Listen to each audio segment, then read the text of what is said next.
Is the noise outside, by the way, is it one of those election trucks?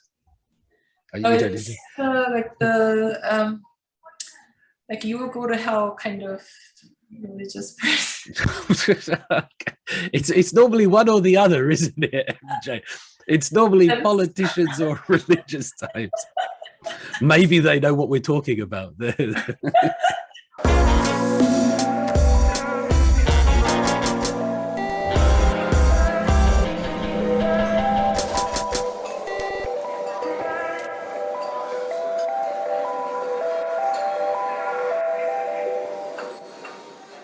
Dr. Do Min-jung, welcome to the Korea Deconstructed podcast. Thank you for taking your time joining with us today. The first question what I want to ask you, because we're going to talk all of these things about mental health and psychiatrists and counselling and all these difficult things, but I wonder if we can start by unpacking what psychology or what counselling is, because I must confess that I've never experienced it myself, and I still have these images of people like laying on a couch while a man with a pipe and a big white beard asks them about their mothers and their dreams and sex and things like that.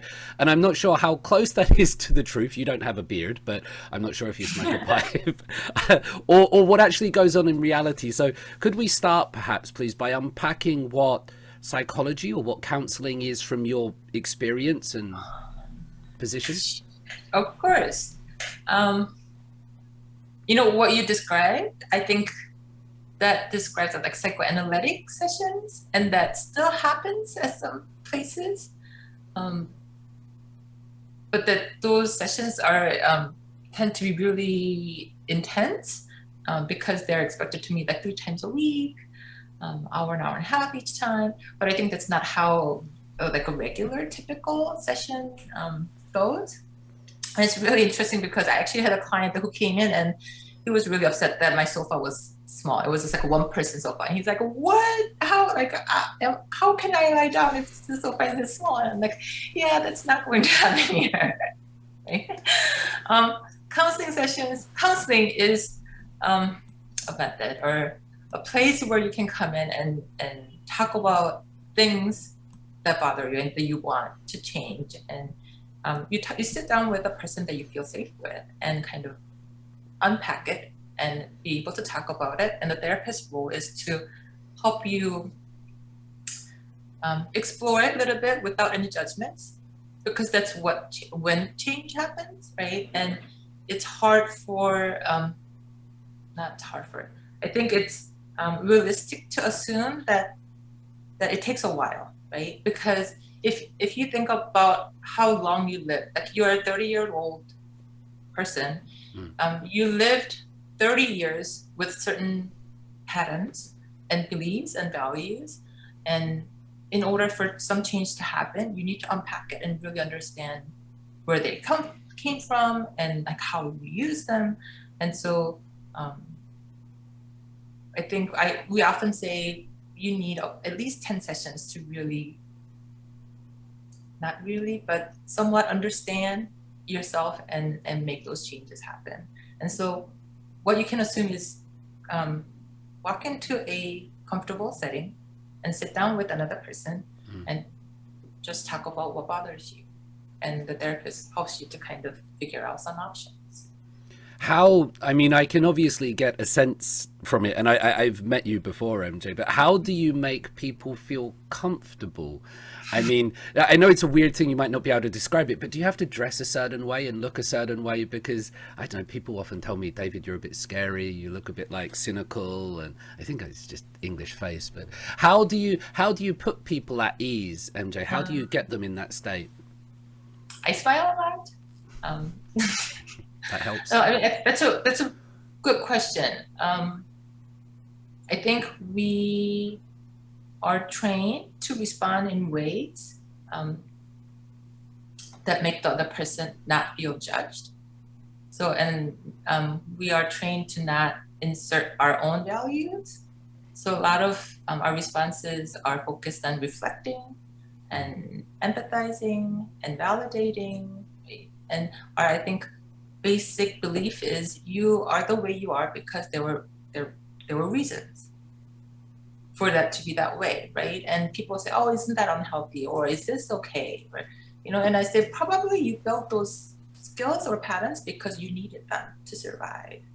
Because I think we face a lot of situations or conflicts or problems where we don't know how to deal with often, and we need coping skills and patterns for us to feel safe to make each day work, right? And so is anything not right? I don't know. People say, is that normal? And I say, what is normal? Right? Because I think we just live our life the way that we learn how to live, and everyone's trying to survive. Does that make sense?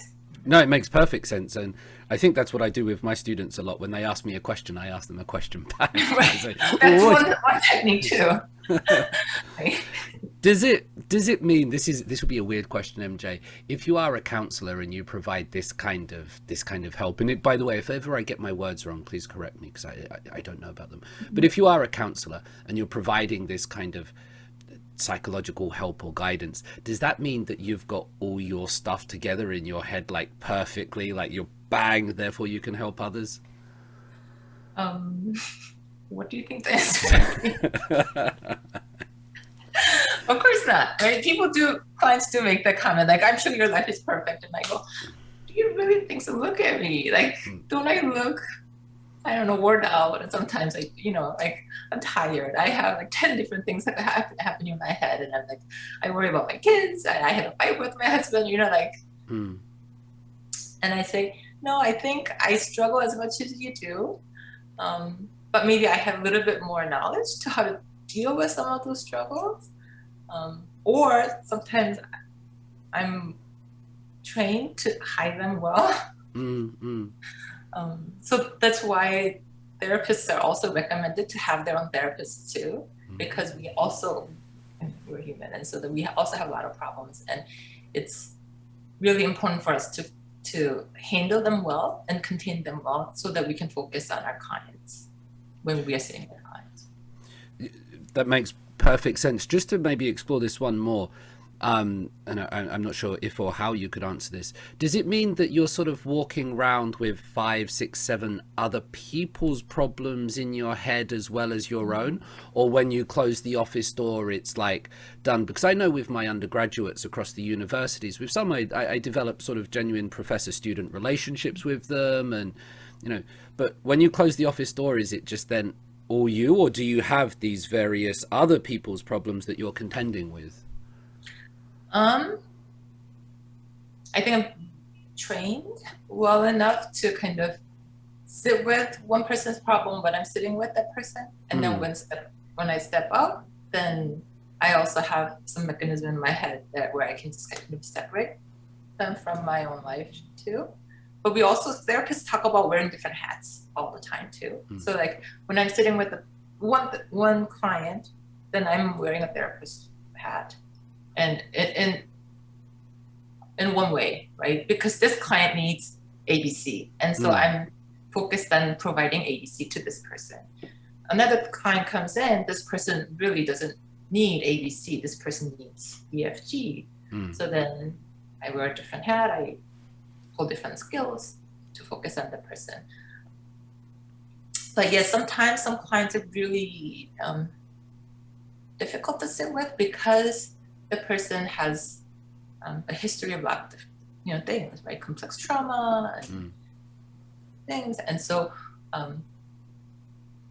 we're trained to kind of in a way shake it up when we leave the building, because we also do need to really focus on our lives when we are out there, living as another person.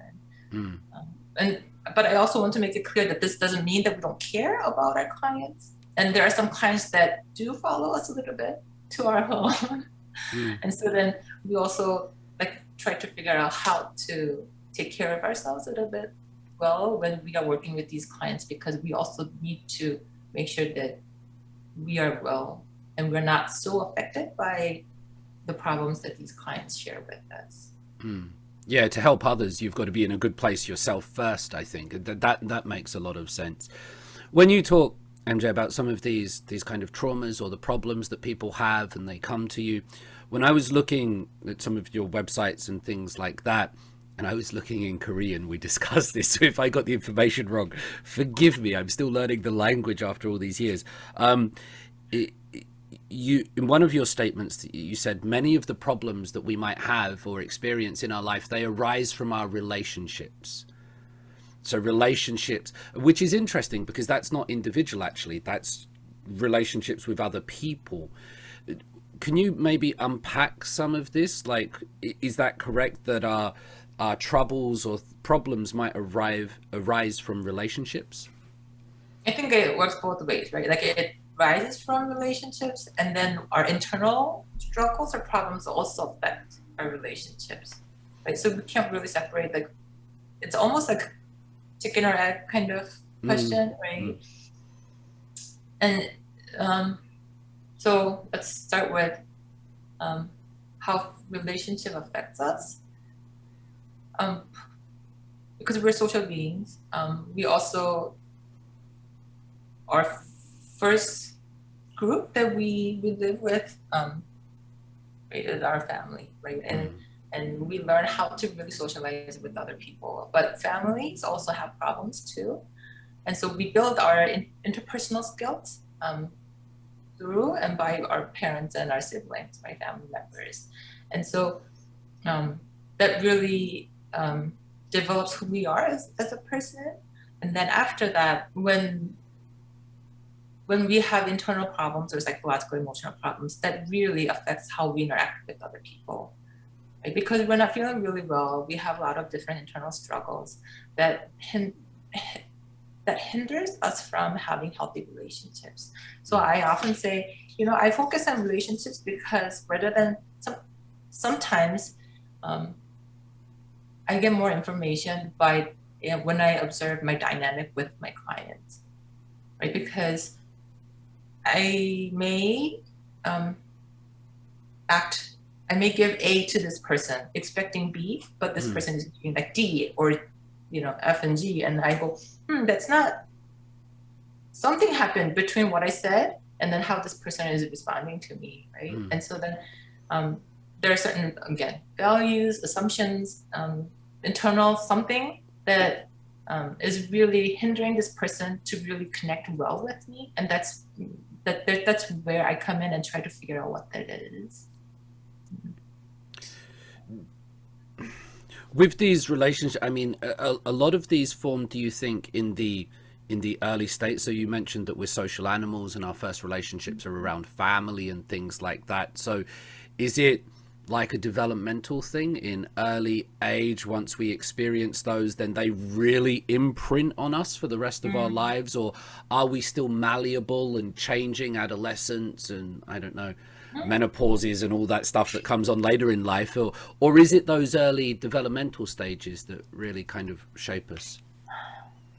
I do think developmentally it really shapes us. However, it also can change too. And I think that's where therapy comes in, because when you first understand what your patterns or what your problems are, because usually we don't, right? Like, CBT talks about CBT, cognitive behavior therapy. This is one kind of modality of therapy. Talks about how we have these all automatic assumptions or beliefs, and those patterns really affect how we think, right? But we don't even know that we're using them. And so once we realize what our patterns are, then we can work on changing them. Right? But as I told you, like if you lived 20 years using these kind of patterns, it will take some time for you to relearn, new patterns, to incorporate new patterns into the way that you think, the way you behave, right? And so clients often say, I've been in therapy for 3 months.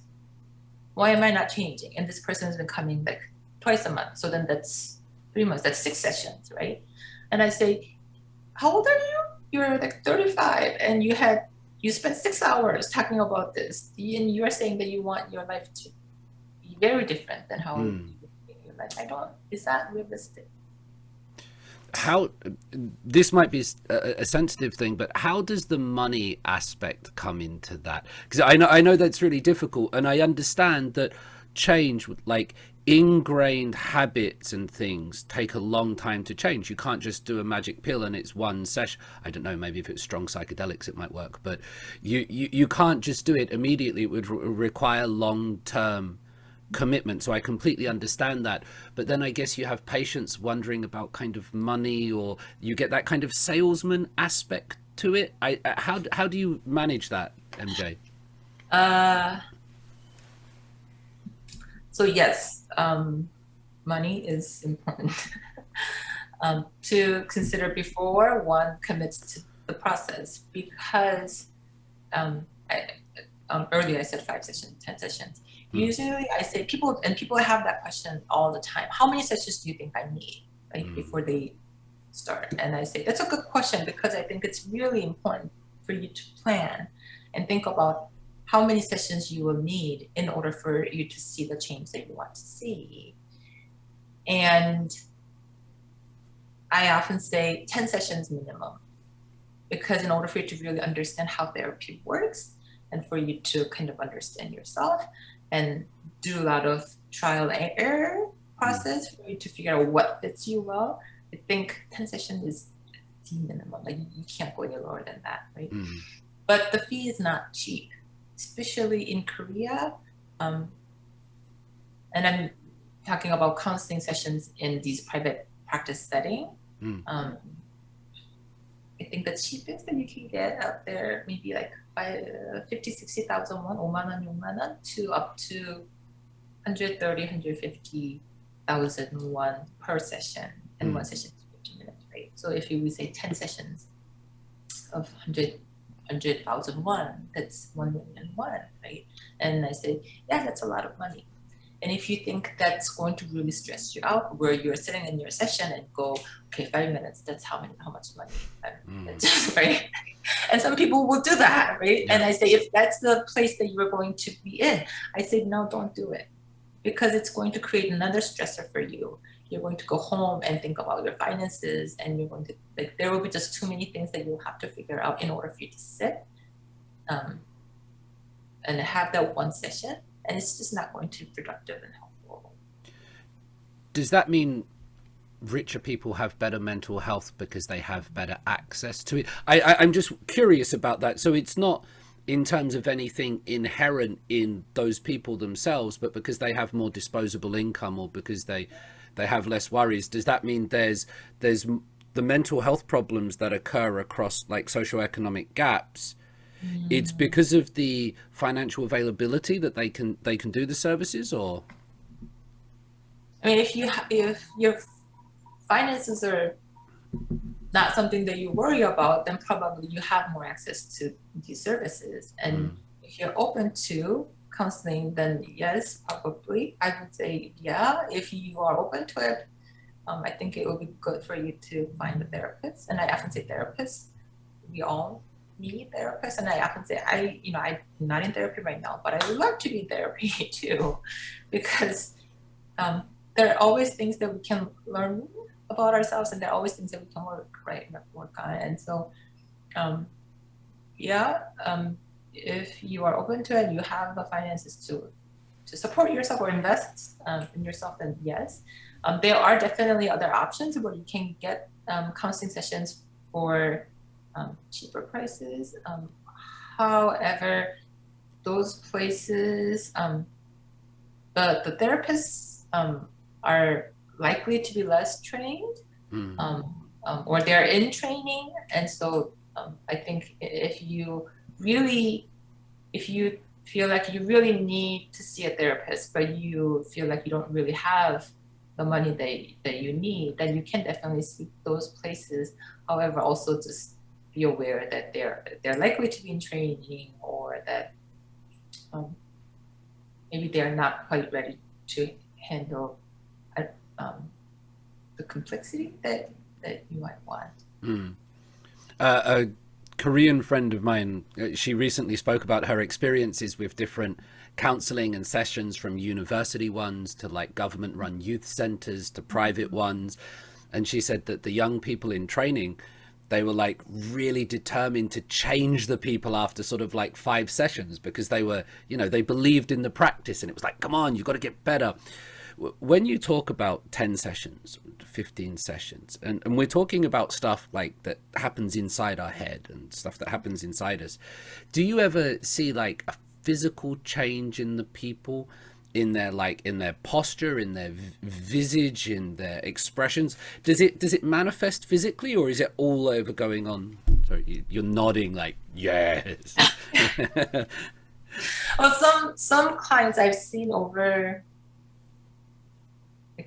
I had a client that I saw for like 6 years, right? And not weekly, but like regularly for 6 years. And when I think about how she was when she first walked in, and then how she was when she left, completely 2 different people, right? Because of just the expression and how she was holding herself, right? Like, because your internal, like your understanding of self is different. Like, I don't think it's possible to be the same person that you were 6 years ago if you did all that internal work, right? And so we talked about that. I said, you're a different person. And she acknowledged it too. And so I think if you go through that much of change, and not that much of change, some change, I think it's hard to hide it inside, because especially we're talking about you feeling good about yourself, right? I think it has to show. Yeah, absolutely. I want to ask you, you said about accepting people when they come into your clinic, MJ. So you said you smile to help put people at ease and things like that. On your website, you also talk about the importance, one of your things, about the importance of accepting a patient's or a person's worldview and values.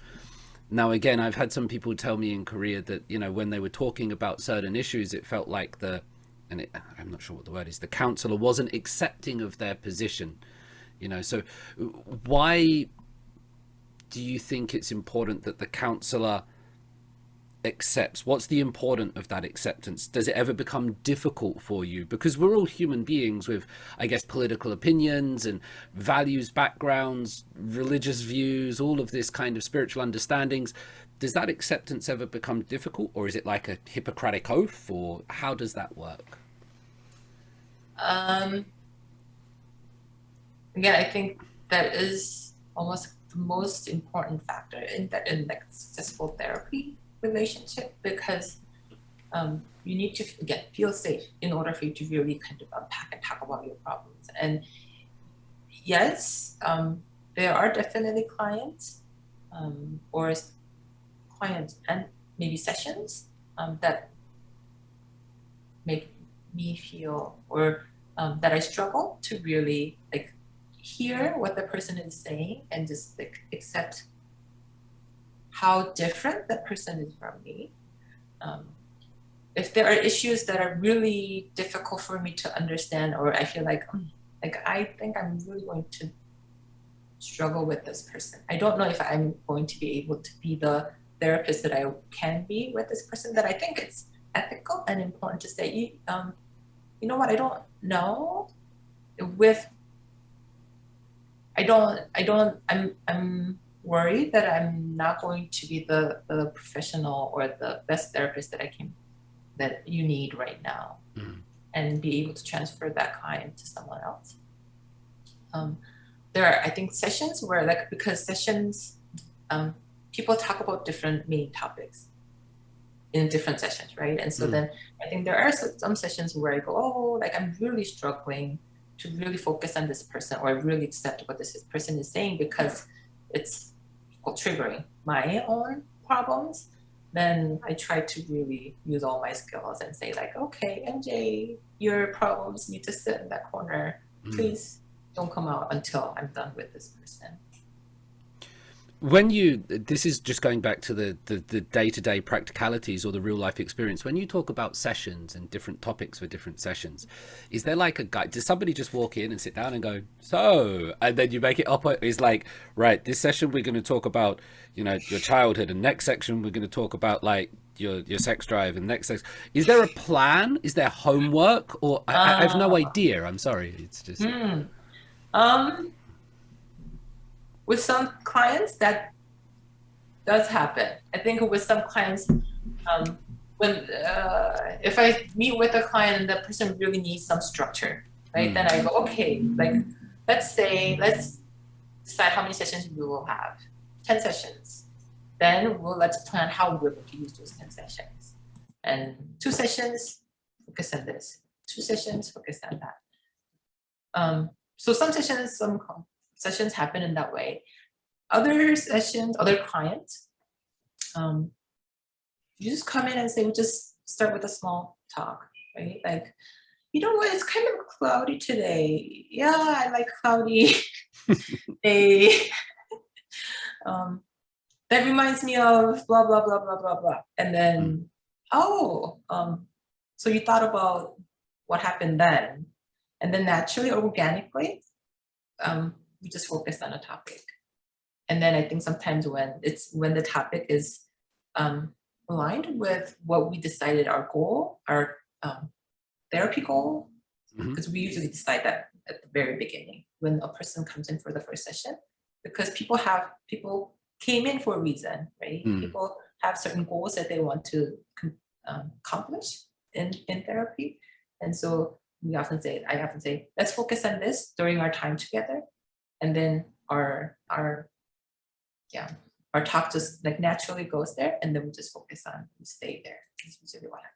Does that make sense? It does. And I'm probably projecting, but I'm thinking that being a counselor or a therapist is kind of like being a professor in many ways, when I deal with all these students and their different values and ideas, and whether I can accept them, and having plans, and sometimes just going with the flow, and all of these different experiences.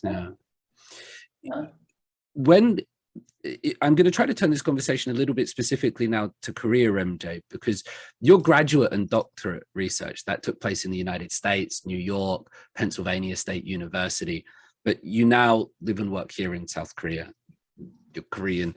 Are psychological issues, are they like global? Do people all over the world suffer from the same afflictions, or are there specific cultural manifestations? Like in Korea, are there certain things that if you're going to live and work as a counselor or therapist or psychologist in Korea, you've got to know that you're dealing with this kind of stuff rather than that kind of the stuff?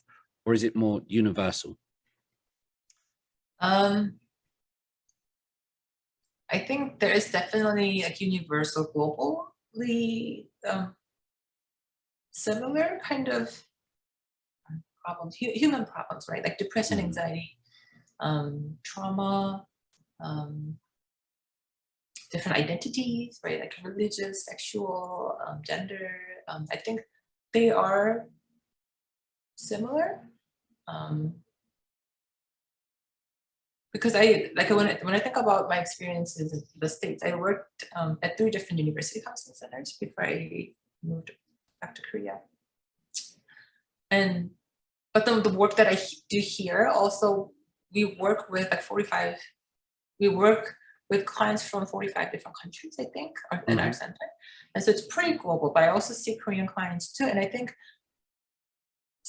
definitely similar problems are there, right? Like depression, anxiety, family problems, interpersonal problems. I think, but the way they talk about it may be a little bit different, and what they focus on a little different too.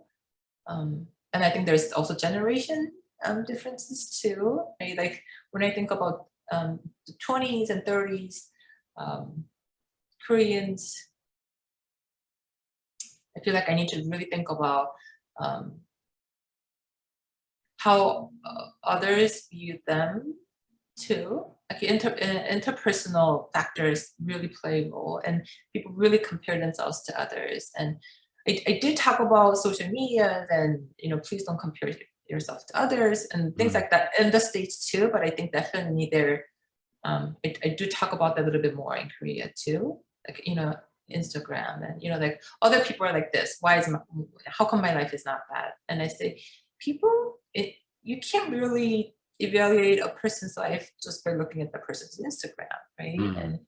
And everyone wants to look like they're really, living like thriving in this world, but that's really not the case, right? And so I think I need to kind of, like, the way that I also talk about their problems are a little bit different, but similar problems, definitely. When you mentioned this, and yeah, I absolutely agree. If you look at my Instagram, you would think my life is awesome, but it's, you don't see the hangovers and everything else that goes on.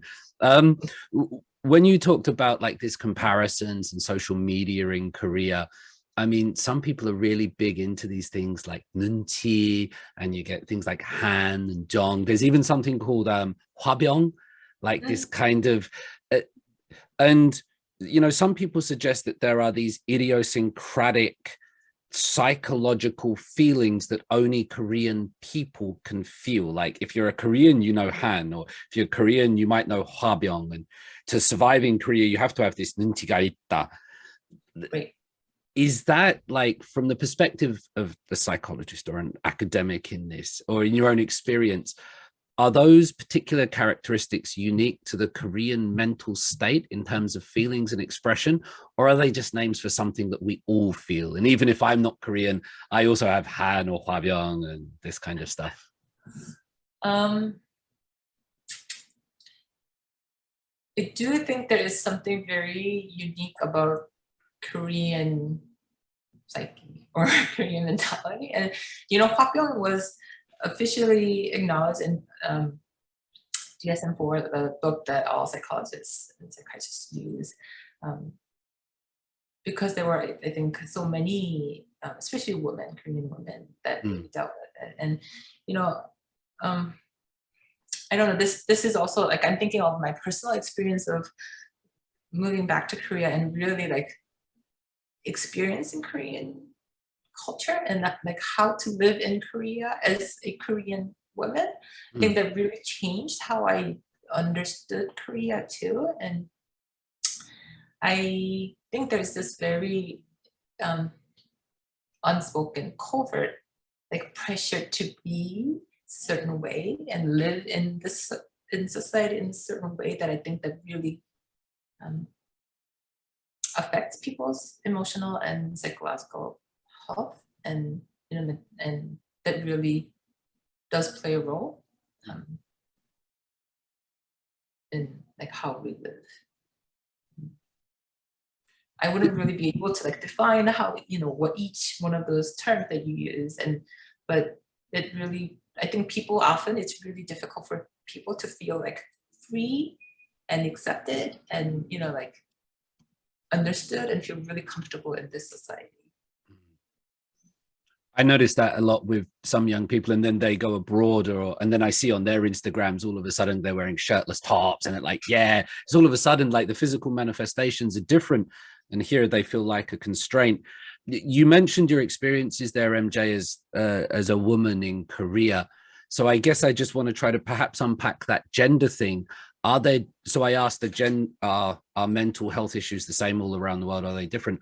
Are they same across, like, men and women, or men and women in Korea? So for example, when we talk about mental health in Korea or elsewhere, are we talking about mental health as something that affects us all equally, like me and you? Or are there different things? I know it's habasa, but are there different things that would affect a woman more predominantly on average than would affect a man? Are there different ailments, struggles, or are we all kind of the same? I think there are definitely, like, gender stereotypes or expectations that put on gender, right? Like, so Korean women, and I also actually had a really interesting conversation with another therapist here too, because the person was talking about how she saw a picture of me 8 years ago, and I looked not this, I guess. She said I looked more foreign and I looked more like extroverted, and the person that she sees now is this like not very Korean, like more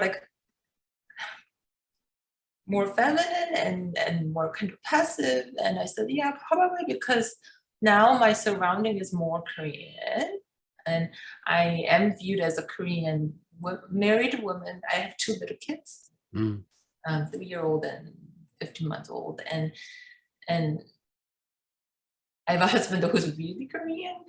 Korean people is Korean, right? And I think that really affected how I think and how my posture and all of that. And so, and I was thinking about like how Korean women are expected to be, and I think I just kind of like organically, naturally, because I also need to survive too. I kind of like molded myself into that image, right? And when the therapist pointed it out to me, I kind of felt a bit sad because I think I felt like I lost a part of me that I was really comfortable with, and in a way that I become a typical Korean woman. And so I think there is that like again covert, like unspoken pressure, and Korean women really struggle to put themselves in that mold that the society created. I don't know who created that, but and for men, I think Korean men are also trained and pressured to be certain way too, right? Like talking about emotions is not so attractive, right? And there's the Korean, I don't think that people still say this much, but Korean men, out of older generation Korean men heard this saying of like you're only supposed to cry 3 times in your life, right? Like when you're born, when you, I don't know, what is it, like when your parents died, and I can't remember one other one. And so when your baseball team loses. And so I think Korean men really struggle again to be themselves and feel the way they feel and be able to really acknowledge and talk about that. And I see that daily in my husband too, because he's a typical Korean man, and and I go like, and the internal struggle that he experiences, I can kind of see it, and I really like, I just kind of leave it alone because I can't really touch it because I don't know what will happen, right? But sometimes I feel really sad for him and Korean men too, because that's just a lot to really try to handle. But I also want to add that that's global too, in a way, because I had these conversations with American men when I was in the States, right? And there's actually a term, alexithymia, and that's I guess a state where you lose your ability to really feel your feelings and be able to acknowledge them, experience them, because you're so trained to not experience that. And I think a lot of men have alexithymia, unfortunately, and people just live their life because. And I think it's simple, right? Like it makes your life simple and convenient because you don't really have to really think and experience and feel what you feel inside. Because once you start acknowledging them and feeling them, your life gets really complicated. I raised my hand as a joke, but I will say that I have noticed that in the last few, probably since having children, that if I watch even like, some Disney movie or something, the room suddenly gets very dusty when I'm watching it. I'm like, oh, I need to, I think it's just age or something, but I never used to have that. Never used to. It's a new thing for me. And you ask this question, like, who creates this society that we live in with all these expectations, this kind of like habitus that we inhabit and we have to try to get through. I like sometimes to subvert the expectations of myself by doing stupid things like dyeing my hair yellow or wearing this, because I know they're expected of me. And so I purposefully stick up a middle finger at those expectations just to remind myself that I'm still kind of free in a way. When you talk about these different attitudes, expectations, men and women, and towards Korean women, Korean men, this was a question that someone wanted me to ask you, actually. Does the language that is spoken impact the sessions? Like, does the use of English or Korean change the atmosphere, change the tone? So, I think a lot of people in Korea speak to me about stuff, maybe because English is a more neutral thing. And if we were speaking in Korean, honorifics immediately come in, those lack of pronouns, those reinforcement of rank are there, whereas English is a lot more neutral. I think it's not saying better or worse, it's just different, isn't it? So does the language that is spoken in your sessions affect it, and is there anything perhaps in that you've observed doing it in Korean compared to English? That's very true. Like so when I first came to Korea and started seeing Korean clients, my Korean clients kept disappearing, right? They, like after one session, two sessions, I just couldn't continue my sessions with my Korean clients. And I couldn't figure out why. I was going crazy because I was doing everything that I thought I needed to do. And then later, I don't think I can even now like really articulate how I changed. But I think as I became more Koreanized, I think I was able to really connect better with Korean clients. But I think when I speak English, just the overall culture that we work with is not Korean. So I think people feel a little bit more comfortable. And I'm also a little bit more comfortable. So I like, kind of, I'm more laid back and like my posture, the way that I sit. And then, like I joke and I play in a way that I think makes my clients comfortable too. With Korean clients, I'm more like this. And then, like, and I think I look more professional because I think people want that and need that in order to talk to me and feel more secure. Because then I guess you're meeting the expectations of that person. The same with me, like as being a professor, that I'm expected to sit or dress or act a certain way to fulfill that role in society. And even something like crossing my legs when I sit down is either welcome in a foreign setting, but in Korea, crossing your legs is like a bit arrogant or something like that. And you have to adapt and learn all these rules. It takes time.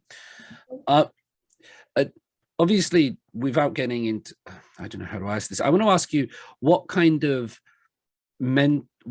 issues might be predominant in Korea these days. So obviously we're in 2022. We've just gone through a COVID-19 pandemic. We've got social media everywhere, people going into metaverses.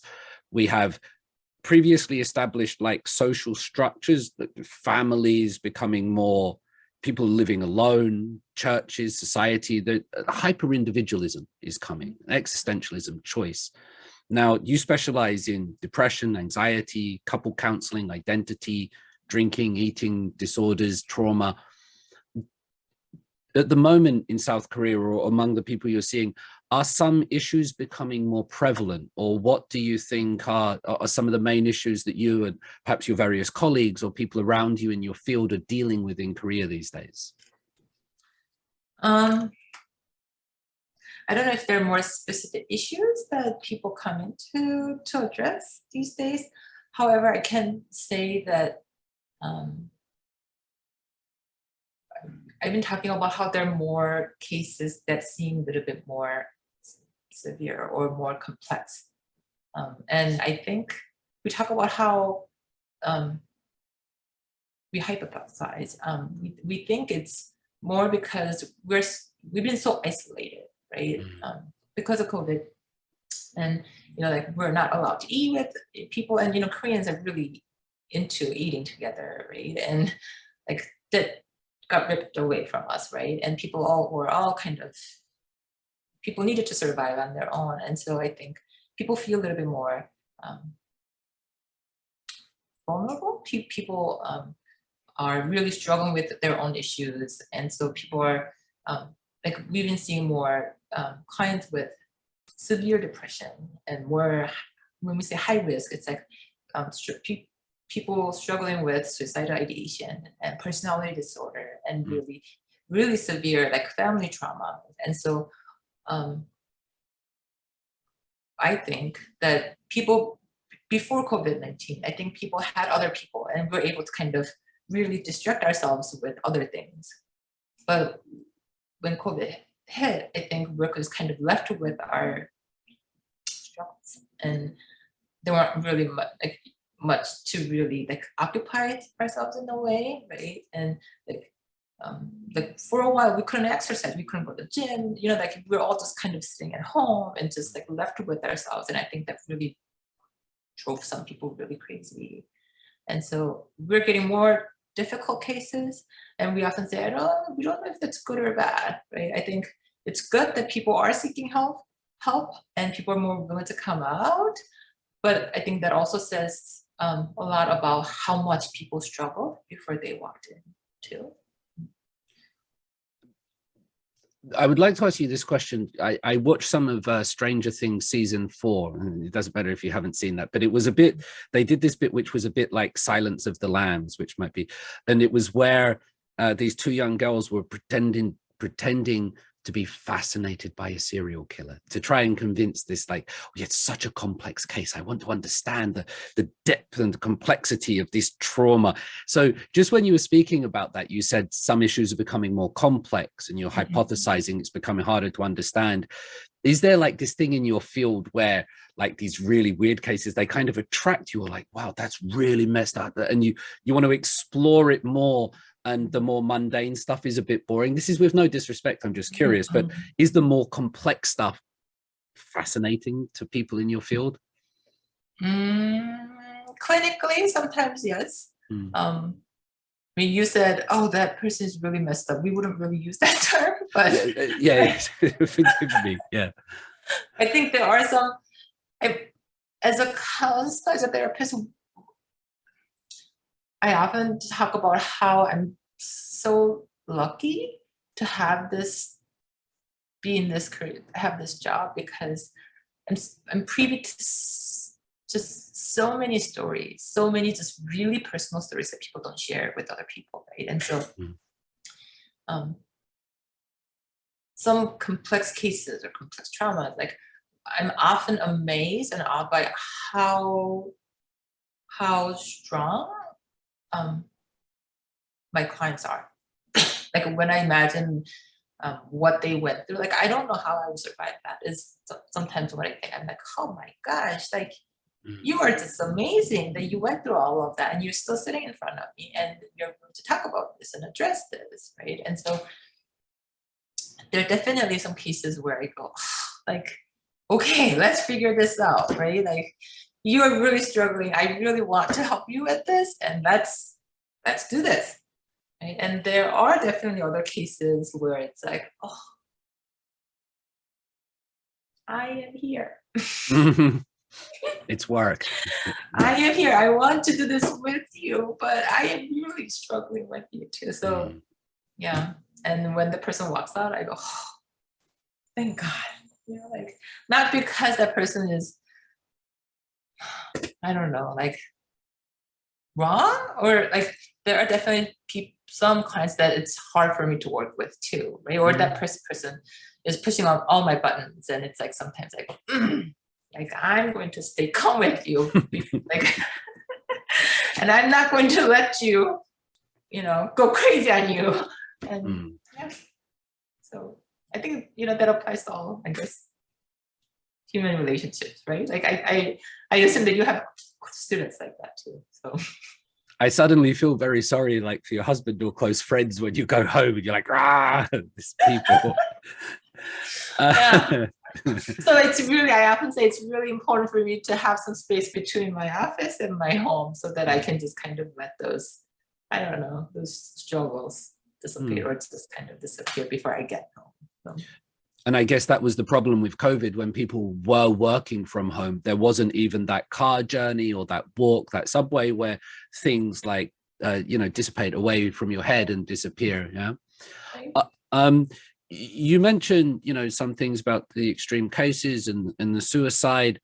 This is a question that you might tell me is stupid, but in the last episode, Lena Guan told me there are no stupid questions, so I'm going to ask it. That is very true. Okay.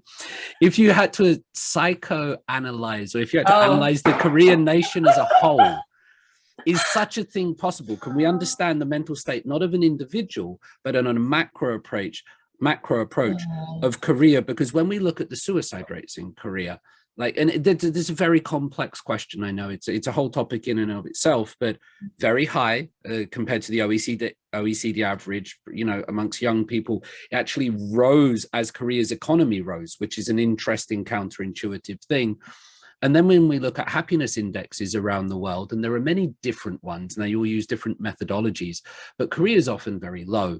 There might be different reasons for that, because we measure happiness differently here, but is it possible to look at, Korea's mental health as a nation and sort of go, people aren't very happy here and they're killing themselves, or is it different from that and it's a stupid question? It's not a stupid question, but it's a very complex, difficult question. I don't know if I can answer the question. I don't know if I can diagnose this country. But I often think about how anxiety is so prevalent in this country. People don't really talk about anxiety though. Like 불안, people talk about anxiety attacks a lot, I think. Right? And all the TV stars, they talk about their anxiety attacks and how they go to hospital for it. And I think it's great that they're talking about it, but I think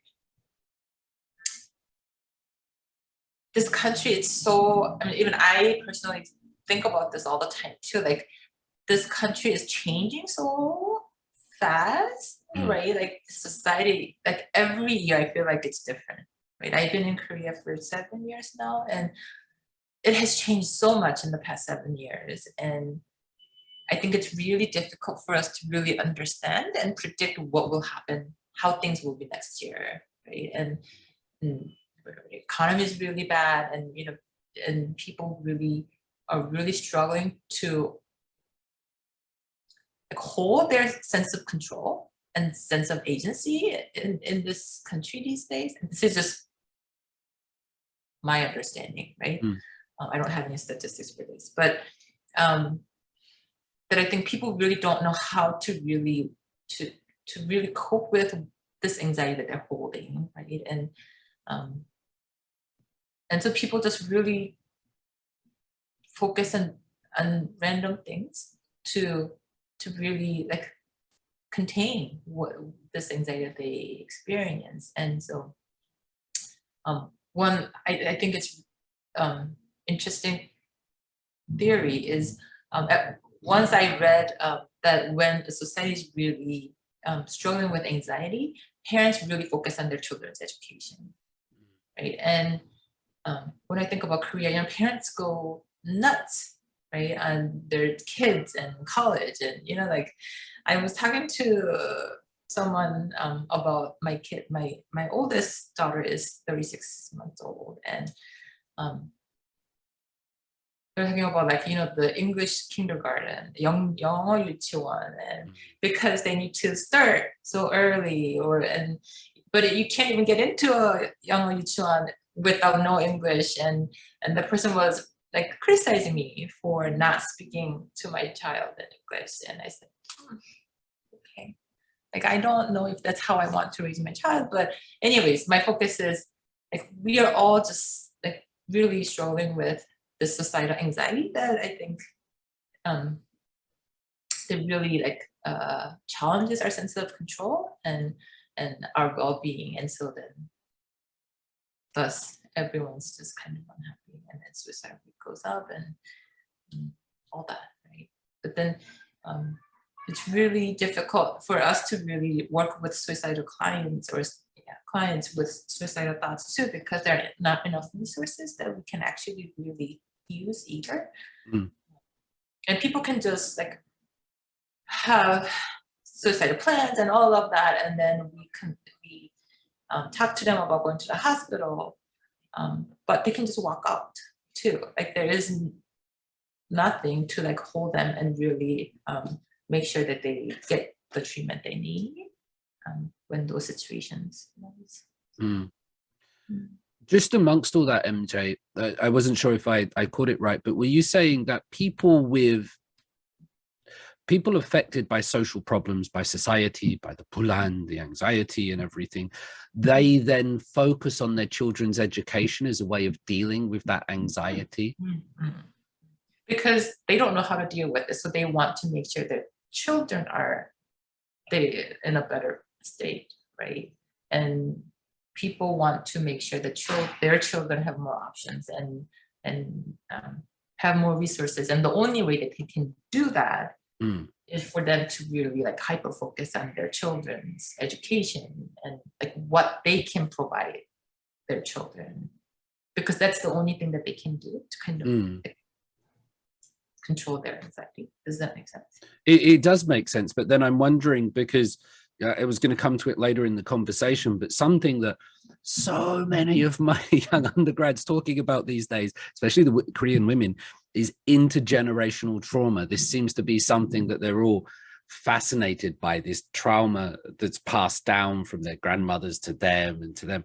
So if parents, whether they're men or women, they feel kind of anxiety or social pressures, and then they focus their children on education as a way of sort of not dealing with their problems. But is that what's happening there? Is that intergenerational trauma? Is that passing it on, or is that a different thing?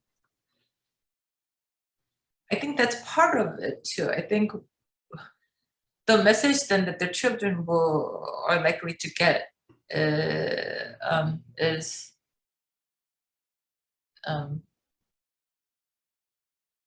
like, rather than dealing with what is happening, you're focusing on something else, right? And I think when I think of that, like when a parent is hyper focused on her or his child, right? It's not going to be like organic, like, like accepting kind of supportive kind of environment that they're going to create, right? It's like, you go to Hagwon and you need to, like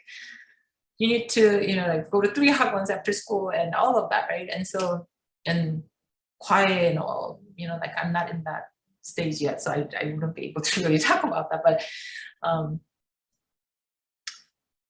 the message then the child will get is, okay, again, not my happiness is not important. It's these, specs, right? That like, or what's going to control my life, and that's the most important thing. And so then that's what they're going to believe, but they will also feel really pressured to focus on that. So there is the like internal emotional conflict that they will experience, and they won't even know that that's happening because we don't really have that kind of awareness. And so then that's what they're going to really like feel and believe. And then when they have their children, that's going to be emphasized again, because that's the environment and the like overall message that they got from them. Yeah. So I think that's how intergenerational trauma works.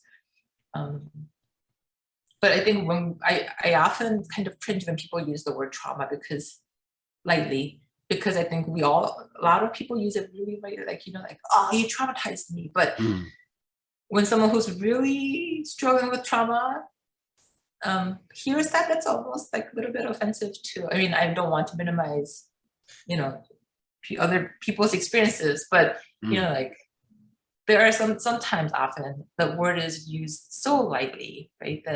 That's I think people may want to think twice about it before they really use that word. But anyways, a lot of people really, I think trauma is part of life, right? Like we all struggle in a way with some situations or experiences that were really difficult for us to like cope with.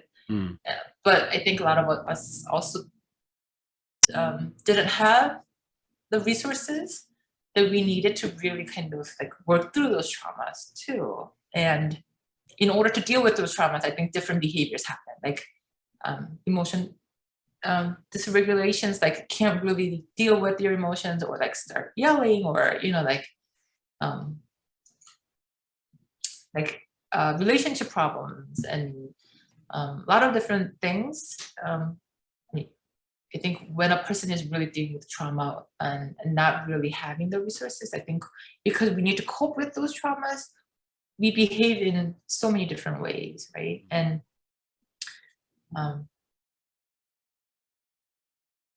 when we start having those patterns, and so a mom has been really struggling with mood disorder, mood swings, and start yelling at her kids all the time because she's keep getting triggered by whatever she experienced. Then her child will be in this environment of mom keep yelling, right? That's the way that she learned parents love, right? And so then she is likely to kind of practice that again when she has her own child. Right? I think that's the intergenerational trauma that we can see. But it's not like the daughter will really like get the trauma experience from the mom and somehow like ingrain, like have it in her own memory. Right? So it's repeating or copying the manifest behaviors and actions. So it's not like this energy, this ethereal thing is passed down from one to the other, but it's a manifestation. That makes perfect sense to me. It's interesting where you talk about the kids and the education, because if there's one thing, is this TMI? No, it's okay. There's one thing that me and my wife communicate about, it's kind of fight, but we're cool with it, is about how much study our kids should do. Because it's not just Hagwon, but it's also Gumon, and it's also all these home stuff. It's like it's kind of like 9 till 9 every day, and they're like 6 and 7, and you're like, no, that's too much, and no, it's Korea. And so that's one thing that I feel is real. You also mentioned about, MJ, this use of the word trauma that might do disservice to people that actually have trauma. And I've observed teaching lots of international students in the various universities that international students, particularly from North America, when they're doing presentations and talks, they'll pepper their work with trigger warnings and trauma and all of these kind of things. And it's their culture, and I accept it. The Korean students don't really do that, but I wonder if that's kind of, making us more sensitive rather than helping. It tells us to be more sensitive or to be more affected by it.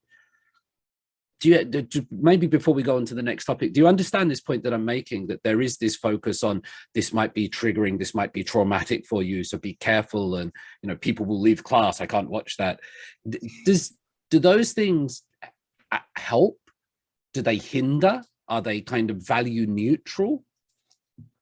You're asking, is it like appropriate and helpful, beneficial, or is it just like are people overdoing it, right? And so then I'm perhaps suggesting that people are overdoing. I'm asking whether people are overdoing it, because you said if we use the word intergenerational trauma so much, it does disservice to actual trauma.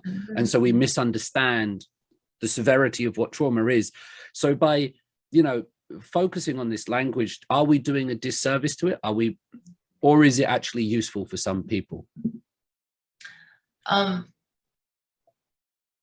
sure it's useful and helpful for some individuals.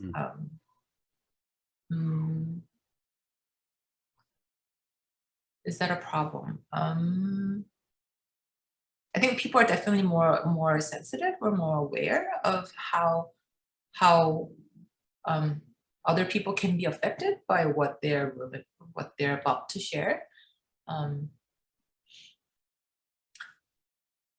I think it's also really tricky too, because it's like, like the whole like politically correct kind of thing, like it's like what is enough and what is appropriate too. But another thing that I often think about is I think it's also good and bad that people have these words that they're more aware, so they know how to verbalize their experiences, and I think that's really good. But also at the same time, I think that really makes things a little bit more complicated too and complex, because sometimes people are not sure how to verbalize it well. And I think when they try to really speak about certain things, like it just gets more intense and more complicated, because they're not quite sure what they're like. It's not quite organized, right? And so then it just comes out to be it's more intense, more confusing, and I think people are more overwhelmed by that too. Does that make sense? It does. It does make sense. And perhaps there's also an expectation because other people are doing it. We want to fit in, just like to fit into Korean society. We dress or act certain ways with haircuts, and then maybe to fit into those societies, we also copy those behaviors of trigger warnings and language. It might be that. I'd like, MJ, for us to talk about this idea of career changing. You said career is not the same one year it is the next. And that's something I really, really believe. If you talk about sort of Korean culture or something, that not only are there many Korean cultures, but the culture today is different from 5, 10 years ago. So quickly it changes. Traditional attitudes towards mental health, these are broad generalizations in Korea, would be that you don't talk about mental health, that you just kind of use nolyok or effort to get through problems, that you shouldn't disrupt group harmony by talking about your own problems, that it might show negative signs to your parents or your family, that if you had mental health problems, and that it might come up on like your insurance records or your medical health, so that you shouldn't talk about this stuff. Basically, there were so many factors in the past related to mental health in Korea that people didn't really address it or talk to it. And some were kind of worries about legal issues, family issues, cultural issues. These days, I'm noticing more and more people, the young generation, the people in their 20s, like openly talking about it and discussing these things. And there seems to be a change happening. Like I observe this change. It's different from the narrative that I once saw. And I wonder if you have any observations like about Korean people young in their 20s or 30s being more open to these issues and talking about them. Is this a change that you've observed, or do you have any comment on why this change is taking place? How and why? Definitely people are more open to talk about their problems, and we definitely, like when I think about, again, when I try to compare my experience 8-10 years ago in Korea and now, people are definitely more open, more willing to come in and talk about their experiences. But when I think about like the age range, is definitely younger, like 20s to, I think people in their 40s are the cap, or people that are willing to come in. I think 50s, we don't really see too many 50s. Sometimes like 60s, 할머니, like grandma, grandpas do come in, not because they wanted to come in. They come in because they're children, you have to go with me, you have to go with me. And they come in and they just kind of sit in there like, I don't know why I'm here. So for a chat. That's what my nan would do. I mean, it's not their culture, right? Like they're like saying like, like my child wants me to come in and talk to you, but I've never seen you. I don't know what I'm going to talk to you about. And you're younger than me. I'm like, yes, that is very correct. And you don't need to share anything if you don't want to, is how usually these sessions end. But again, I think it's connected to how we have more words and people are more like, we hear more, we're more exposed to these conversations. And so people are, I think, young generation, it's more normal, or like normalized, right? Like talking about these problems or their mental health feels normal to them. It's okay for them to talk about it. And I think that's a good change, right? And so definitely more people do come in. I'm sorry, I think your question was a lot more complex than this. Can you remind me what you're thinking? That's fine. Do you think the media helps? Like there's psycho 있지만 괜찮아 and 떡볶이 먹고 싶지만 주고 싶다, all these kind of things, right? There's books, there's dramas, there's pop stars talking. Does the media, it's becoming more prevalent in mainstream media, does that help? Or as a professional, when you see some of that, do you go, oh my God, no, that's totally wrong, you shouldn't do it like that? No. Yeah, well, how does the media play a role, MJ? I do think that really did help. Again, I think that really normalized just people to just talk about their struggles. And like the overall message, I think, is what you're experiencing is not weird. You can definitely talk about these things and you can ask for help. I think one thing that I just often wonder is, I think I mentioned it earlier, why people feel more comfortable to talk about anxiety attacks. I think a lot of celebs come out and TV shows, they talk about anxiety attacks and they went to the hospital and got their on psychotropic medication, and it's great. But I think there are so many other problems I'm sure that they struggle with and other people struggle with, and I think people are a little bit more shy to talk about those things. And I think people have been a little bit better about depression a little bit, but it feels like there are certain topics that people are more accepting or more comfortable to talk about. One of those topics, this is a question that, again, somebody else asked, so many questions for you from other people, as well as all my own. Somebody asked me to ask you this, MJ, which was that one of your specializations is 정체성, which I guess relates to sexuality. And so they wanted me to ask you, how did you become interested in that? And do you have any idea how Korea can move forward to become more accepting of different communities? Because that seems to also be a new topic of conversation in Korea, and it's not perhaps fully fledged or formed out here yet, as it is in other countries. So how did you become interested in that? And how do you think Korea does move forward in that regard? Or I think personally, I was exposed to the wondering of sexual orientation or LGBTQA population when I was young. Like high school, I had other high school friends who talked about it a little bit, and so I think that's when I was exposed to it. And then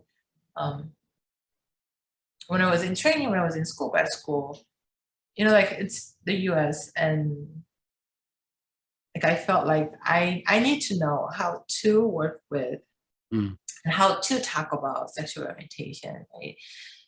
Because I had to sit down with people or students who identify themselves as LGBTQA, and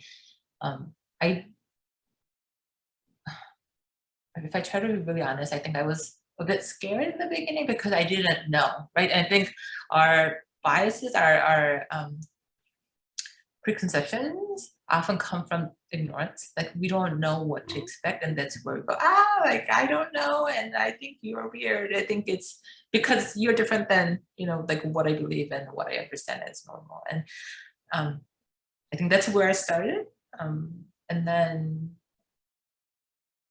I was more exposed, and like therapists are all focused on like validating, normalizing, like not judging, and so I think that's where I became a little bit more comfortable. And then I had other graduate friends who identified as LGBTQA, and so then I think I had personal experiences. And actually, when I was at Syracuse working, I actually had another therapist who was really interested in like working with transgender clients, and so just being friends with her, we naturally just ended up going to like sex shops, and like we had to, because she was really researching, she was also trying to understand, and so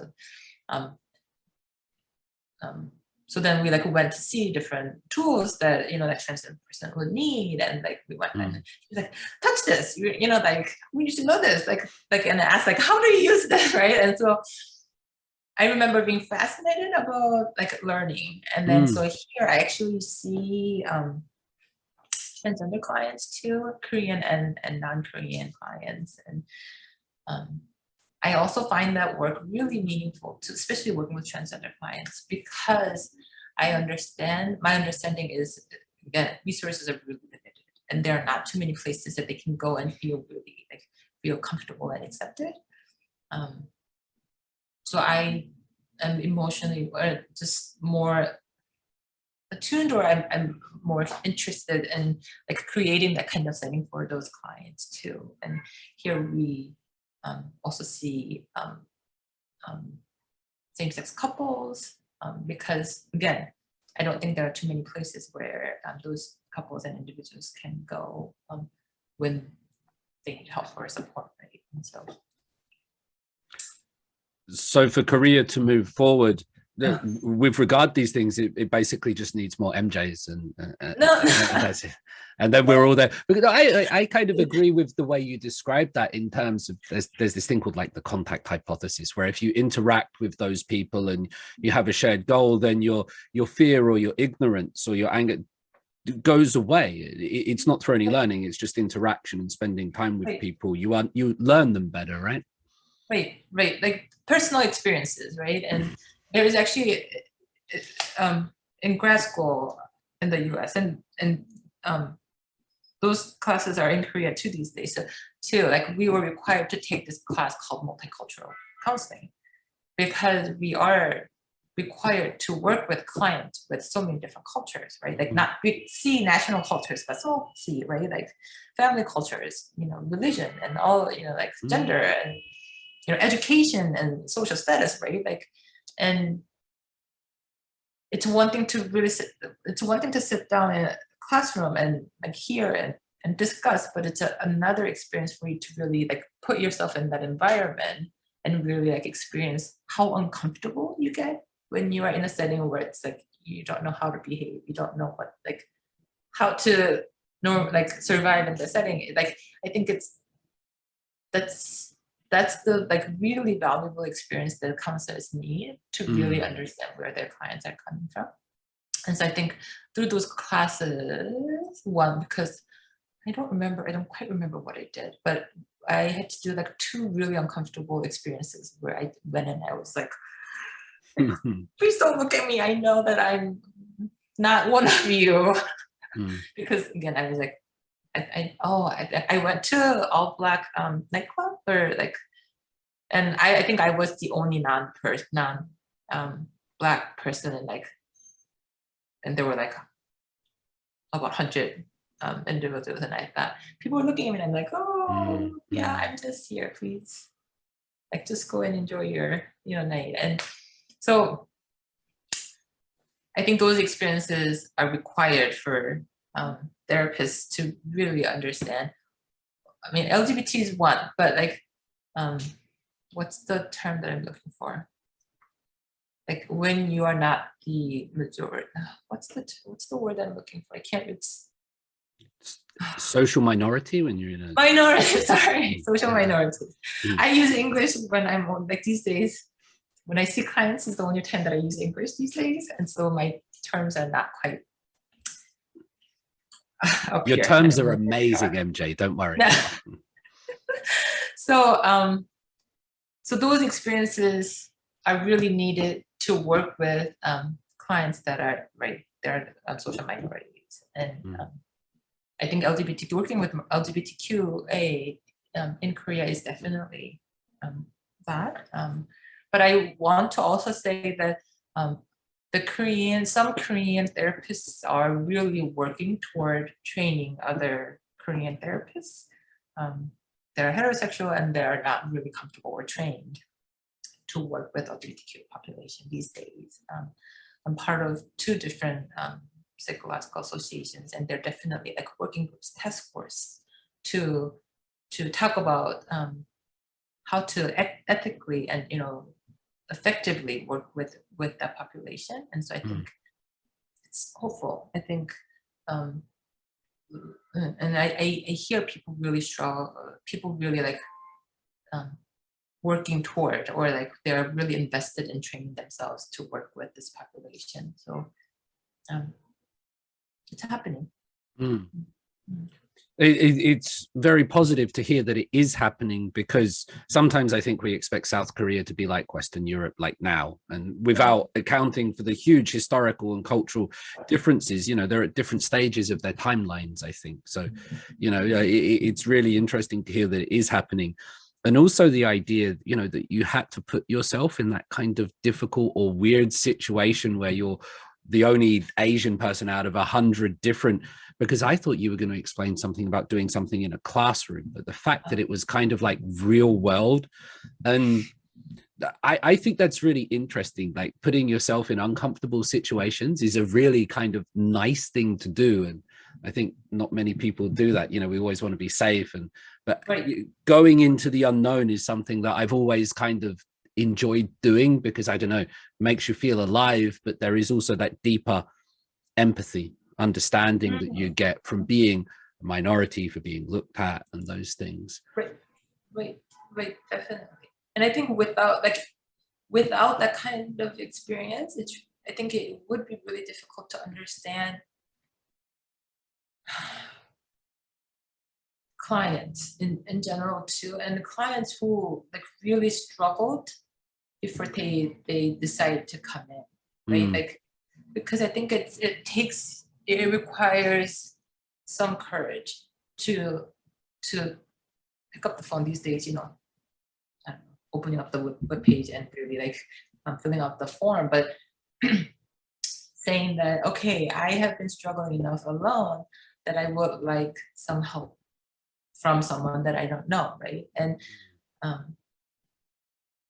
I think in order to really understand where the person is coming from, I think therapists also need that personal experience of, okay, I don't know what I'm walking into, but I really want to have this experience and willing to trust myself and explore what is about to happen.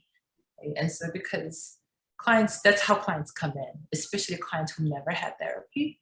Like I think about how scary that must be, right? To come in and say like, okay, now I'm expected to talk about my very personal, right, issues or struggles that's going on inside with someone they've never seen. Right? And so, and I think in order to be able to empathize with that, you need to know how that feels. Yeah, even just to open that door, to cross that threshold, to physically put yourself in that, you know, when you feel that hesitancy to go forward, which I guess is why, like Sangdam, I saw the statistics, how much they've risen in terms of, you know, South Korea's technology, and we're doing it right now, but how much that's like increased the availability of people. Perhaps before we get there, I do want to touch on, just to make sure we do before time runs out though, MJ, the idea of medication. So I'm not sure how well versed you are in this, or where in the conversation it comes in terms of counseling. Does it come alongside? Does it come, you know, as a substitute? But over the last few years, I've seen more and more, you know, people talk openly about things like Ritalin, Adderall, depression, concentration pills, like Daechidong pills given to students to get them through Hagwon life and stuff like that. But I've noticed medication has become more of a thing here in South Korea. So do you have a particular stance on medication alongside or in place of therapy, counseling? How does it work? Perhaps in this Korean context, is there anything we need to understand about it? I do believe medication is necessary and sometimes must. So when a person is struggling with daily functioning, right, like getting up, taking a shower, like, you know, keeping hygiene, if those things are becoming a problem, it's not happening, or it's really difficult to maintain that, then I think, yes, you definitely need medication. And, you know, earlier I said therapy, for change to happen and that through therapy, it takes some time. And sometimes, and in order for you to really work on yourself emotionally, psychologically, you need to have some like internal energy, right? And be able to really focus on those things. But if your daily functioning is not happening, you're just not going to be able to focus on those things. So, Right. so sometimes I often say, no, I think in order for therapy to really work well, I think it's really smart for you to go and see a psychiatrist, because we want to make sure that you can actually go through each day and be able to think about counseling and therapy and other things. However, sometimes, I mean, you mentioned it, but I think some people go, and sorry, there's a little bit of noise happening outside. Some people are readily or more willing to seek medication first because working on themselves, it seems scary or there's too much work. Right? And in those cases, then I say, can we just work on yourselves a little bit before we consider medication? Because you can definitely take medication, but at some point, if you decide to discontinue and stop, your problems will be still there. And then we're talking about you being on medication forever and not dealing with your problem, or at some point, or like 3 years from now, feeling like you can't really delay anymore and work on yourselves then. I think it's better for you to work on it now than, 3, 5, 10 years from now. So it does. Is the noise outside, by the way, is it one of those election trucks? Oh, it's like the like you will go to hell kind of religious person. It's normally one or the other, isn't it, MJ? It's normally politicians or religious types.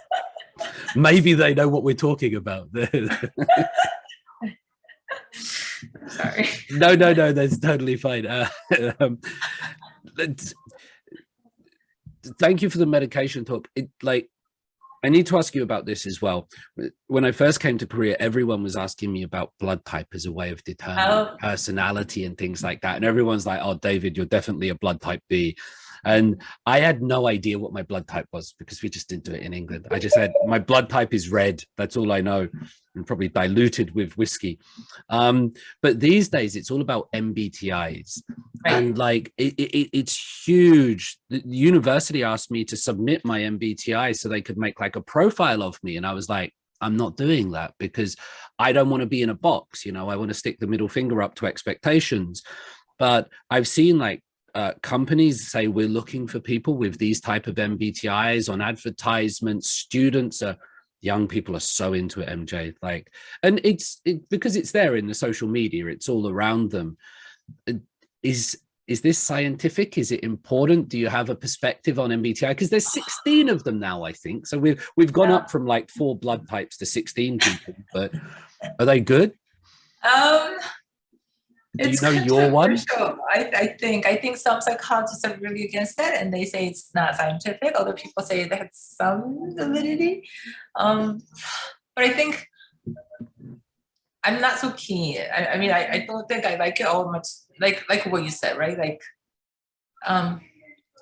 putting a person in the one of 16 categories. I think that really makes me really uncomfortable too. And another thing is people criticize MBTI because the results can come out differently. It depends on how you're feeling that day, right? And so, like, how valid is that, right? And even with like E and I, right, extrovert, introvert, like there are people talk about how like they're hidden and extroverted, introvert person, and I think it's just it simplifies it too much that I don't think it. Maybe if you want to really like simplify a person, then I guess that's a way to go. But it doesn't feel like that's the way to really understand a person. But I also agree with you how this definitely feels like it's a trend because even like different TV shows talk about it. People talk about this nonstop, and I do want to like turn the channel. I mean, I don't watch TV all that much, but when I see it, I'm like, oh, again, like, because it's like, yeah, I mean, what's the point? Like, what do you gain by putting a person in that, one category? I wonder whether, particularly for young people, because now the message to them is like, be yourself and choose everything. They have like this existential thing where there's very little guidance saying you should be this and you should do this. But now the message is just do what you want. And a lot of time they don't know who they are or they don't know who they want. So the MBTI provides an answer for them that's very simple. I completely agree that if you do the test on a Monday morning or on a Friday night, you'll get completely different results or, depending on how you feel. But I also worry that, students might do it and it might say they're introverted because they did it that day. But then they'll think that they're introverted and they'll become more introverted because that's what they believe themselves to be. So it becomes like their destiny or something that they have to live up to this 4 letters that's been given to them, rather than being a weird multi-personality, wonderful being. Right. I mean, I think it's the labeling. I think, and that's why I don't like diagnosis either. That's a different topic too. But like when you label yourself with these 4 letters, like then I think for some people it's really easy to, or they're inclined to change their behaviors to fit into that label that were given to them, or they kind of like obtain themselves. And so like with diagnosis too, like a person comes in and they go like, I have clinical depression, I have clinical because of that I am this way. And I'm like, you can take that off. Like you're not just depression. You have other qualities and other, like sides. But some people just cannot get away from that one label that they take themselves. And yeah, MBTI definitely is the same too. And I think using labels to ourselves has become sort of, sometimes it provides cultural capital in some circumstances, where if you say, oh, I am this or that or the other, it can raise your value in certain situations.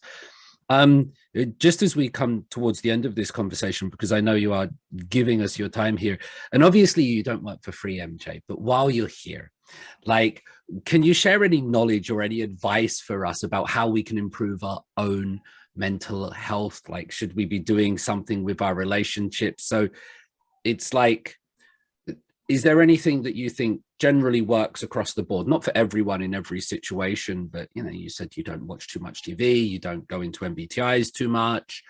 Is there any advice you have in terms of like sort of mental health or well-being, that kind of thing?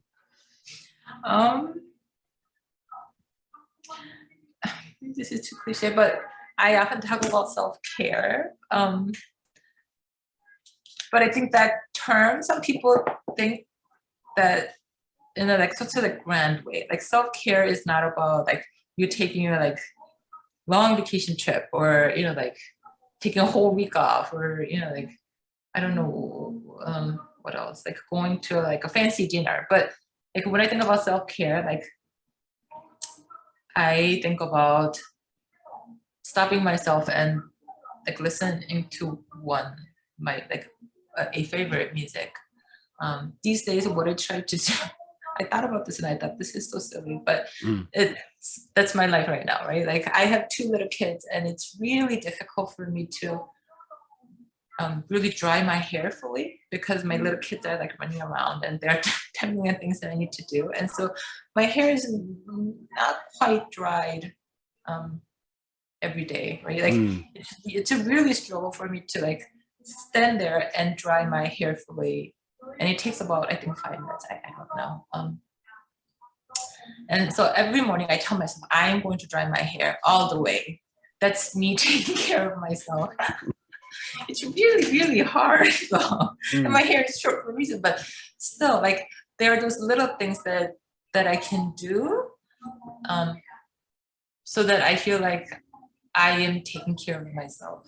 And it doesn't have to take more than 5 minutes. And so if you can do things like that and be really intentional about what you are needing, I think people will just feel a little bit, just slightly bit better if they can just focus on one thing that they can do to make themselves feel better. And I don't know, just like acknowledging and just being really honest with yourself, I think is another thing that you can do to really take care of yourself. And I think that's really difficult to do it in this society because, again, so many expectations, so many things that people are needing and wanting. It's very hard to be honest with yourself as well. It's very easy to be honest about other people, and you mentioned the religious people outside, but ever since it stuck from me when I was young, like this Matthew 7:3, that it's very easy to see other people's faults. It's very, very difficult to see your own. That's a long old idea that we have. This might be too personal a question, but I'm curious because I'm reading a lot of Pierre Bourdieu at the moment about distinction and class and taste. But what music do you listen to? God, is it like Taylor Swift, or do you listen to like Chopin and Tchaikovsky? No class. Unfortunately, I listen to some very old Korean slow music, ballad, and then honestly, there's a couple of very old Korean songs that I go to when I feel really low. So that's what I was thinking when I was talking about music. Unfortunately, these days, the majority of music that I listen to are children's music. Baby Shark, and I listened to the Muffin Man about 10 times this morning. The Muffin Man. Yeah. The Muffin Man. And that drives me crazy, but at the same time, I think that also kind of takes me away from the work that I do here too. So I think there's a little bit of balance between my two very drastic different life, environments. So. I'm really similar, that when our kids were that young, my knowledge of all the kids songs and everything like that was just, it was off the charts. I knew all the songs, and I would even be in like my Korean lessons with my Korean teacher, and she would ask me, David, do you know this word? And I'd be like, yeah, it's in that kids song. And I would start singing the kids song to her, like, you're singing Muffin Man. My teacher would just look at me and just go, David, you're an idiot. That's where I am these days. I hope it will end pretty soon, but I think another year this is where I want to be. Yeah. Speaking of kids, MJ, is much respect to you for what you're doing as well. I know how difficult it can be sometimes with the challenges. Even washing your hair, drying your hair becomes a big thing. Leaving the house becomes a big thing. Just to leave the house is a luxury now, because it takes so much time. Prepare everything, get everything ready. This might be too big a question, but is mental health a lottery? Because we have two young children, 6 and 7, Edward and Elizabeth, and their states of being are so fundamentally different. They exist, they walk through life with just these different mental states, and they both come from me and my wife, so they're made. But we know our hair color is kind of genetic, eyes, weights, all of this. Is mental health a lottery? Are some people just born like lucky? They're just like tall, or they're beautiful, or they've got good mental health. Other people are born with these things. Is that how it works? A little bit. I believe there are enough research that suggests that depression and anxiety are hereditary. So like you can inherit like predisposition to depression, anxiety, and ADHD too. I think is one that people do talk about. And then so there's that path, and I think depression, anxiety can be passed down to like intergenerational trauma. That when parents are struggling with depression, anxiety, like they have certain ways of dealing with depression, anxiety, and other things, and that's what their children are exposed to. Like that's like the way to live life, because that's the only thing that they saw when they were young. So it's kind of, as you said, like imprinted on them, and so then they're more likely to behave and see things in that way because their parents struggle with it undiagnosed often, right? And so they're not aware of it until they're grown and they're adults, and they go, why do I do it that way? Because people, like, that's what they saw, right? And so then when they start asking those questions, I think often then people find out, oh, I think my parents really struggle with depression, anxiety, and I didn't really realize, and I didn't really think about why I act that way, but that's how my parents do things. And yes, this is something that I need to really address and work on. It's usually sometimes what happens. That's interesting, because it seems to shed some insight into the nature of like just humans or existence in general. Because if I look at, again, our two children, sorry to do the personal aspect, but my son sleeps exactly like me. I sleep exactly like my mother. I'm talking about the position where we put our hands under the pillow and things like that.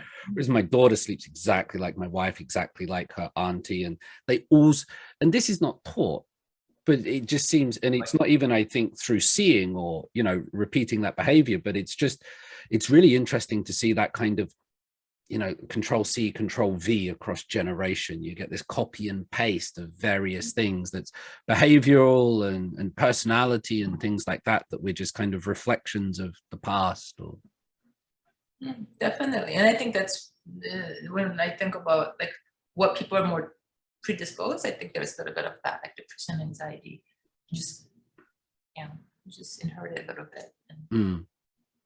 We do. Is there anything, just a couple more questions for you then. Is there anything that, I asked you about what we can do for our own mental health or do stuff, so like we can dry our hair properly every morning and things like that, which is a good one. Yeah. Is there anything that we should do to look out for things in our friends or our families or people around us? Is there anything that we should be looking out for? Obviously nothing as dramatic as like this and there's a rain cloud above their head and like it works in the cartoons, right? But is there anything we can do to be more sensitive or attentive to other people? Well, I think sometimes it's very obvious, but people don't know how to bring it up or how to talk about it, right? Like if your close friend is acting strange or acting differently, right? Like something is different, but you can't really figure it out, but it doesn't feel good or positive, right? Like that person is kind of like keep disappearing and not really responding to you as much as, you know, the person used to. I talked about functioning, so like that person doesn't look, I don't know, clean or look, that person doesn't look happy. I think it's okay to just like check in and say like, hey, like, what's up? How are you doing? Right? And I say that because often when a person is really struggling, often he or she really is likely to want to talk to someone but doesn't know how to start the conversation either. And so I think just showing your attention or that, like, you know, just expressing your care, I think is just like a hint, like, hey, I'm here. If you need something, talk to me. But or like, you're like being a little different. I feel like I need to worry about you. Do I need to worry about you? Right? Is something that I sometimes say. In Korea, I talk about alcohol use because people drink a lot. But I mean, I think with COVID, it's a little bit different too. But still, like, if a person is drinking more or than usual, then I think that's something definitely that it's a signal or it's called, fight for help sometimes. And so just checking in and say like, I feel like you are being this way these days. Something going on. I think it's just a good way to start.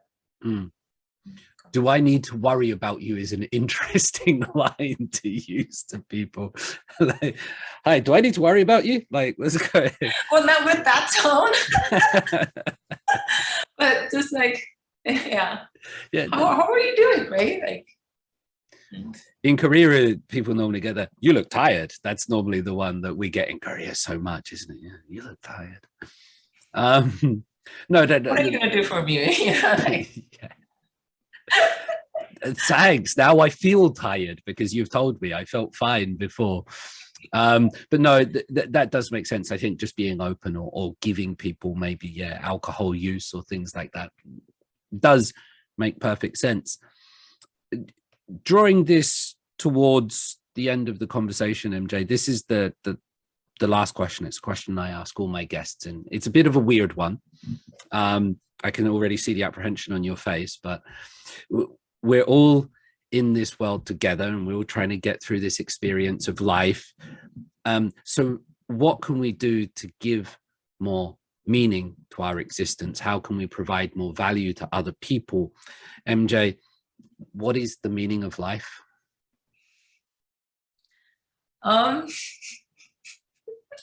Baby shark. I ask the question all the time, right? Like, how do I make my life more meaningful?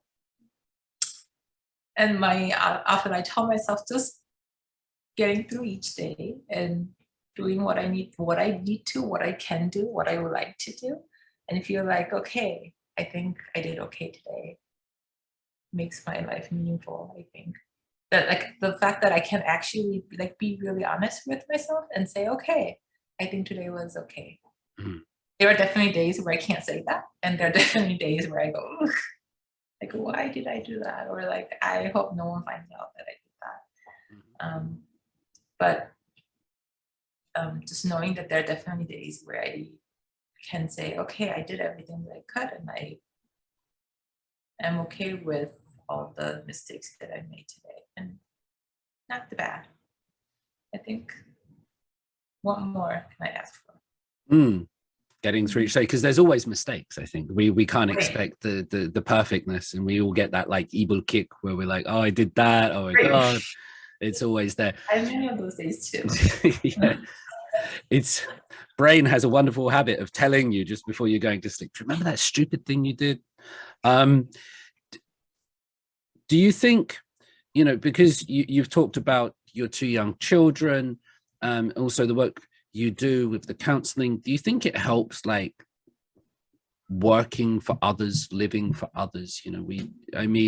I don't know, I ask that because sometimes I've found, like, being in around education, that because I'm often focused on other people, it does help, that I'm not so focused on myself so much, which I think is a good thing. I don't overanalyze, but I'm there trying to help other people. And I think that's a pretty cool thing. Do you experience that with, like, counseling or in your personal life with your children and family?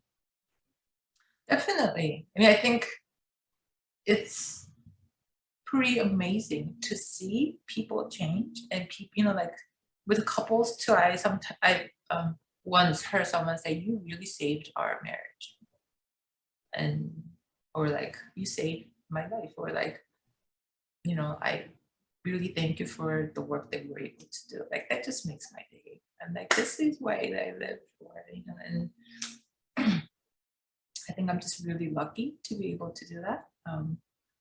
There are definitely days that are just really emotionally taxing too, and with children too. Right? I go home and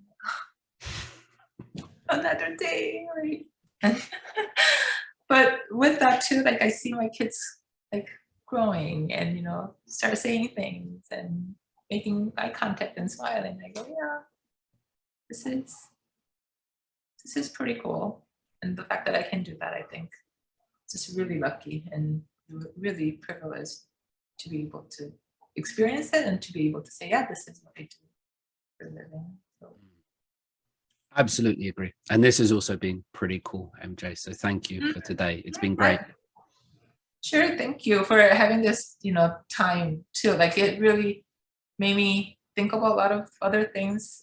Just thinking about the questions or the conversation that we were going to have today. I enjoyed it. So thank you.